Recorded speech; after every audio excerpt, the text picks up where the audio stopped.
Harimau Baru, Nusantara. Rasa kembali menempuh perjalanan menuju kota raja, menelusuri pasar mencoba mencari tempat makan untuk mengisi perutnya, hingga ia menemukan sebuah kedai makan yang menjual beragam makanan berat maupun ringan. Rasa mampir di kedai itu, duduk di tempat yang telah disediakan, seraya memberi isyarat pada pemilik kedai untuk datang kepadanya. "Mbok, sediakan aku makanan," ucap Rasa pada pemilik kedai. "Mau pesan apa, Den?" tanya wanita parubaya pemilik kedai. "Aku ingin nasi bakar dan wedang jahe," jawab Rasa menyebutkan pesanannya. "Baik, Den," balas wanita tua itu kemudian bergegas menyiapkan pesanan. Rasa mulai memandang sekitar untuk mencari beberapa informasi yang mungkin bisa ditangkap dari mata atau telinganya. Ia mengarahkan semua inderanya untuk dapat informasi apapun yang terlintas dari orang-orang di sekitarnya atau beberapa perjalan kaki lain, namun ia pun menyerah karena tak ada satu informasi pun yang menyangkut kakak seperguruannya. Rasa hanya mendapat tatapan sinis yang mengarah kepadanya dari orang-orang sekitar. Ia tak tahu kenapa, tapi seperti ada kecurigaan yang terarah kepadanya karena asing di mata orang-orang. Rasa coba bergeming dengan tatapan dari semua orang. Ia hanya tak ingin mencari perkara pada orang lain di tempat baru. "Ini pesanannya, Den," ucap pelayan itu sembari menghidangkan nampan yang berisi makanan yang dipesan Rasa. "Terima kasih, Mbok," ucap Rasa menanggapi. "Kalau ada yang kurang, jangan sungkan panggil saya lagi," ucap pelayan tersebut. "Baik, Mbok," ujar Rasa. "Oh iya, Mbok, daerah ini termasuk wilayah mana ya, Mbok?" tanya Rasa. "Ini wilayah Tumapel, Den." "Memang Aden dari mana?" tanya pelayan tua itu. "Saya dari perbatasan Lamajang, Mbok," ucap Rasa tanpa beben. "Oh, Wong Kidul tuh," ucap pelayan itu, muali mengerti asal daerah Rasa. "Hati-hati ya, Den, kebanyakan orang Tumapel tak suka dengan Wong Kidul yang datang kemari," ucap si pelayan memperingatkan. Penyalian itu menjelaskan jika orang-orang Tumapel sangat mewaspadai pergerakan orang-orang dari selatan yang menuju Tumapel sebab pernah ada kerusuhan dari para pendekar selatan. "Saya hanya ingin ke kota Praja saja, Mbok. Saya ingin menemui kakak seperguruan saya yang mengabdi pada Majapahit." Jelas Rasa mengutarakan tujuannya. "Kalau boleh tahu, siapa namanya, Den?" tanya pelayan tua itu. "Kumologeni, Mbok, Kakang Panji Kumologeni," ucap Rasa. Astaga, kaget si pelayang, menutup mulutnya. "Apakah benar, Tuan, adalah saudara dari Tuan Senopati Kumologeni?" "Benar, Mbok," jawab Rasa. "Beliau adalah punggawa kerajaan yang sangat masyhur namanya, Den," ucap pelayan itu. "Tuan Senopati Kumologeni adalah prajurit hebat dalam kesatuan Bayangkara Majapahit. Beliau pernah memimpin gerakan pengusiran para rampok dan begal di tempat ini," tukar si pelayan.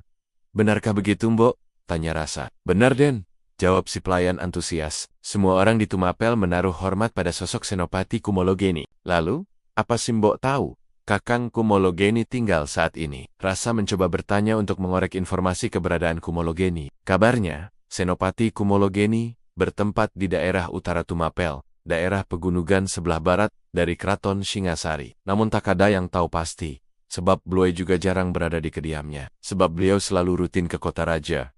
Beberapa pekan sekali, terang si pelayan. "Baik, Mbok, terima kasih atas petunjuknya," ucap Rasa. Rasa pun menyantap makanannya, berusaha mencerna semuanya, dari menyusun rencana untuk berangkat ke daerah kakak seperguruannya untuk meminta bantuan. Ia ingin masuk dalam satuan keprajuritan Majapahit dengan bantuan Kumologeni. Selesai menyantap makanan, Rasa membayar pesanannya dengan beberapa kiping koin perunggu dan bergegas menuju utara. Aji tapak sancang menjadi saran bagi Rasa untuk lebih cepat ke tujuan. Daerah utara Tumapel, Rasa dengan cepat sampai di sana, bertanya pada beberapa orang yang ada di sana tentang kediaman Kumologeni, hingga ia sampai pada sebuah komplek puri yang dari orang-orang sekitar diketahui jika itu adalah salah satu barak punggawa Majapahit di Tumapel. Rasa mulai mendekat bangunan megah di tengah hutan tersebut, mengawasi jauh ke dalam, seolah mencari sosok yang ia harapkan. Tak ada pergerakan di tempat itu. Tembok yang menjulang dari gelondongan kayu utuh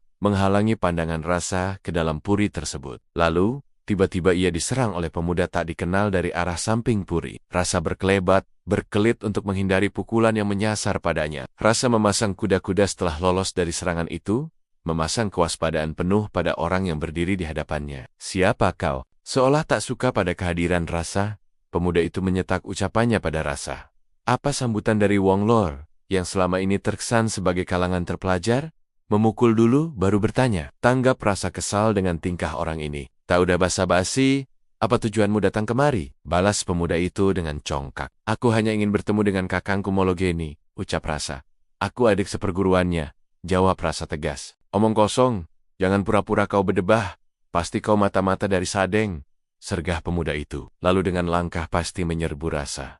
Pertarungan tak dapat dihindarkan lagi. Rasa menghadapi setiap serangan dari pemuda tersebut, jual beli pukulan, tendangan, terjadi begitu cepat. Tak terhitung lagi sudah berapa serangan yang mereka lancarkan untuk melumpuhkan lawan yang ada di hadapan. Hingga Rasa berhasil memukul perut dari lelaki yang menghadangnya. Ketika lelaki misterius itu tersulut emosi, sebab pukulan keras yang disarnakan oleh lelaki di depannya, yang tak lain adalah Rasa.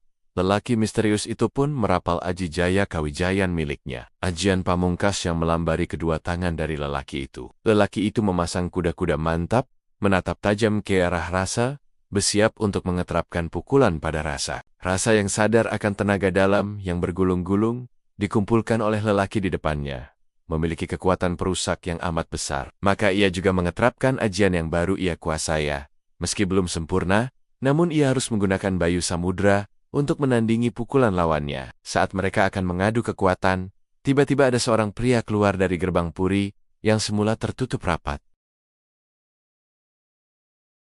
Anggara, aku memintamu untuk memeriksa siap yang datang, bukan berterung dengan orang asing UK pria itu. Ampun Gusti Arya Damar, hamba mencurigai orang ini adalah mata-mata dari Sadeng yang ingin mengetahui tentang tempat ini, ucap lelaki yang ternyata bernama Anggara dengan kepatuhan penuh. Sudah kubilang bahwa aku bukan mata-mata, baik dari Bre Wirabumi ataupun Sadeng.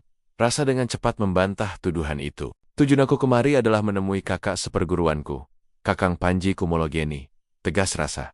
Dusta, serga Anggara. Kau pasti mata-mata.